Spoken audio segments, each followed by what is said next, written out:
আমার জন্মদিন সকাল সকাল কোথায় সেলিব্রেট করা হলো, তার সাথে বর আমাকে জন্মদিনে কি কি ড্রেস কিনে দিল, আর মায়ের কাছে গিয়ে কি কি খাওয়া দাওয়া করলাম, চলো আজকের ভিডিওতে সবটাই শেয়ার করি। হ্যালো গাইস, কেমন আছো তোমরা সবাই? আশা করছি সবাই খুব ভালো আছো। আরো একটি নতুন মিনি ব্লগে তোমাদের সকলকে ওয়েলকাম। সকাল সকাল চলে গেছিলাম কিন্তু জিমে, আর গিয়ে দেখি সবাই কত অ্যারেঞ্জমেন্ট করেছে। এই দেখো, যারা এখানে বসে রয়েছে তারাই কিন্তু আজকে সমস্তটা প্ল্যান করেছিল। তাই সকাল সকাল আমি চলে গেছিলাম কেক কাটিং করতে। দেখেছো, আমি এখানে মনে হচ্ছে সেলিব্রিটি। আমি এখানে বসে রয়েছে, সবাই আমার ফটো তুলছে। আসলে যার বার্থডে হয় তারা সেই দিন সেলিব্রিটি হয়ে যায়, তাই না? কেকটা তোমরা দেখতে পাচ্ছ, ওটা কিন্তু একটা দিদি ভাই নিজের হাতে বানিয়ে নিয়ে এসেছিল। তো এখন আমি ক্যান্ডেলসটা নিভিয়ে কেক কাটিং শুরু করে দিয়েছি, আর সবাই তো ক্ল্যাপিং করছিল হ্যাপি বার্থডে বলে। আর আমার বেশ মজাই লাগছিল যে সকাল সকাল একটা বার্থডে সেলিব্রেশন হয়ে গেল।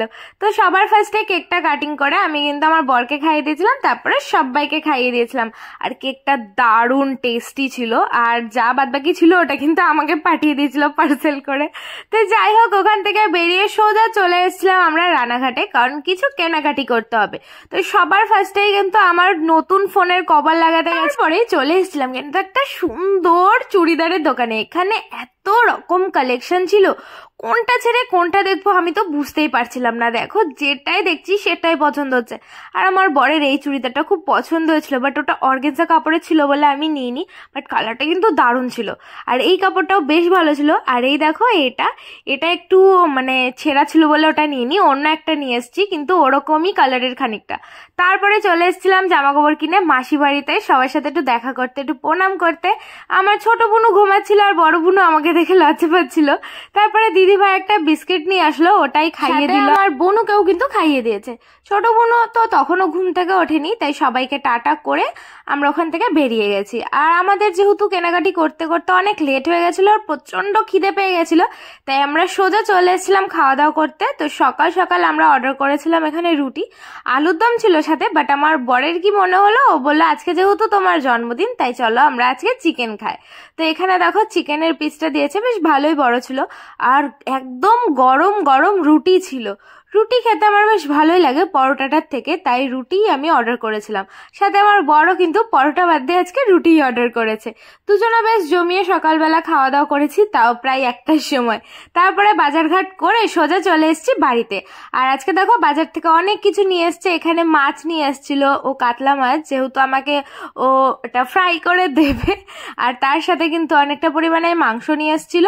তো আমি সমস্ত কিছু ধুয়ে ওকে দিয়ে দিয়েছি। আর দেখো, ওখানে সমস্ত কিছু কাটাকাটি করছে। দাঁড়াও তোমাদেরকে দেখাই। দেখো, এখানে কত রকম সবজি নিয়ে বসেছে। একা একা কাটতে বোরিং লাগছিল, তাই কিন্তু সাথে মোবাইলটাও চালিয়ে নিয়েছে। বই দেখতে দেখতে ও কিন্তু সবজিগুলো কাটছে। আর আজকেও বাড়িতে রাইস করবে, তার জন্য দেখো আমি চালটাও ভিজিয়ে রেখেছিলাম, কারণ ও পরিমাণটা বুঝতে পারতো না, যেহেতু রান্না করে না, আমি আন্দাজটা বুঝতে পারবো। আর এখানে এই যে মাছটা ধুয়ে, সারা বাজার খুঁজেও গলদা চিংড়ি পাইনি। আমি গলদা চিংড়ি খেতে ভালোবাসি, বাট আমরা যেহেতু রানাঘাট গেছিলাম, তাই বাজারই প্রায় বন্ধ হয়ে গেছিল। শুধু একটা না দুটো মাছের দোকান আর মাংসের দোকান খোলা ছিল। ভাগ্যিস রবিবার ছিল, তাও পেয়েছে, না হলে অন্যদিন হলে পেতো না। তো দেখো, এখানে সবজি কাটছে, আর আমি ওকে টাটা করে স্নান করে পুজো দিয়ে সোজা চলে এসেছিলাম কিন্তু আমার বাপের বাড়িতে। আর মা আমার জন্য রান্না করেছিল অনেক কিছু, চলো তোমাদের সাথে শেয়ার করি।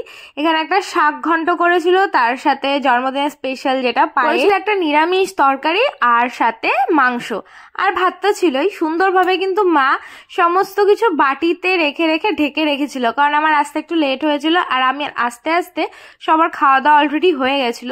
আর এখানে দেখো, সুন্দর একটা শেপ হয়েছে না ভাতে। তো যাই হোক, আমি এখন শাক ঘন্টটা নিয়েছি। তারপরে ভাবলাম এতখানি শাক আমি খাবো না, তাই একটুখানি নিয়ে আমি কিন্তু বাদবাকিটুকু তুলে রেখেছিলাম। আমি 1 মিনিটও দাঁড়াইনি বলতে গেলে, আমি মা বাবিকে প্রণাম করে সোজা বসে পড়েছিলাম, কারণ বাড়িতে অমিত সমস্ত কিছু একা হাতে করছে, ওকেও একটু হেল্প করতে হবে। তাই জলদি জলদি এখানে খেতে বসে পড়েছি। শাক ঘন্ট দিয়ে তো খাওয়া হয়ে গেছে। তারপরে যে 1 বাটি যে নিরামিষ তরকারিটা দিয়েছিল, ডাটা, তারপরে কুমড়ো, আলু, গাজর দিয়ে করেছিল, সেটা আমি অল্প পরিমাণে নিয়েছি, কারণ অত দিয়ে তরকারি খেতে গেলে আমার পুরো ভাতটাই শেষ হয়ে যাবে, তখন আর মাংস খেতে পারবো না। তাই ওটা দিয়েও আমি কিন্তু খেয়েছি, বেশ ভালো হয়েছিল। আর অনেকদিন পরে কিন্তু আমি মায়ের হাতে রান্না খাচ্ছি। তোমরা দেখেছো, অনেক কাজকর্ম থাকে, তাই এখন ঠিক মতো বাপের বাড়িতে আসতেই পারি না, তাই না? বিয়ের পরে যতই কাছে বিয়ে হোক না কেন, অত ঘন ঘন কাজকর্মর জন্য বাপের বাড়িতে যাওয়াই হয় না। তো আজকে যেহেতু জন্মদিন আর বাড়িতে যাব না এটা হতে পারে? তো যাই হোক, এখন আমার ওই সবজিটা দিয়েও খাওয়া হয়ে গেছে। তারপরে যে মায়ের হাতে স্পেশাল চিকেন, সেটা কিন্তু আমি পুরোটাই ঢেলে নিয়েছি। আর আমার ফেভারিট লেগ পিস দিয়েছিল, খেতে কিন্তু দারুণ টেস্টি হয়েছিল। তো আমি ঝোল আর আলু দিয়ে বেশ খানিকটা ভাত মাখিয়ে নিয়েছি, আর খেতে খেতে না আমার পেটটা এতটা ভরে গেছিল আমি তো আর খেতেই পারছিলাম না। তো কে বললাম যে আমি খেতে পারবো না, অনেক ভয়ে ভয়ে, যদি মা বকা দেয় তাও দেখি। আজকে যেহেতু জন্মদিন ছিল আমাকে কিছু বলেনি, তো একটুখানি ভাত আমি খেতে পারি, মাংসগুলো খেয়ে নিয়েছি কারণ দারুণ টেস্টি রান্না হয়েছিল। আর অনেকদিন পরে মায়ের হাতে রান্না খাচ্ছি, এটা কি ছাড়া যায়? আর এই যে স্পেশাল যেটা পায়েস করেছিল জন্মদিনে, সেটা কিন্তু আমার বোন নিজের হাতে আমাকে খাইয়ে দিয়েছে। তো আমি একটুখানি খেয়েছি, আর বাদ বাকিটুকু কিন্তু বোনকেই খাইয়ে দিয়েছি, কারণ আমার পেটে একটু জায়গা ছিল না। তারপরেই সোজা চলে এসেছিলাম আমি কিন্তু বাড়িতে তাড়াতাড়ি করে। আর এসে দেখি আমার বর এখনো রান্নাঘরে রয়েছে, আর ওর অনেক কিছু রান্না হয়েও গেছে। এখন মাছে লবণ হলুদ মাখিয়ে রেখেছে, মাছটা ভাজবে বলে। আর এদিকে দেখো কি সব করে ফেলেছে, দেখো 5 রকম ভাজাভুজি করে ফেলেছে, অনেক রকম। তোমাদেরকে আমি পরে দেখাবো কি কি আইটেম ছিল। আর এখানে রাইস করবে বলে সমস্ত সবজি ভেজে নিয়েছে। আর এখন বাবু একা একা রান্না করছে, তো আমি একটু হেল্প করতে চেয়েছি, বাট বললো কিছু করতে হবে না, আজকে আমি রান্না করো, তোমাকে খাওয়াবো। ওর জন্মদিন যেদিন হবে সেদিনকে নাকি সব আমাকে একা হাতে করতে হবে।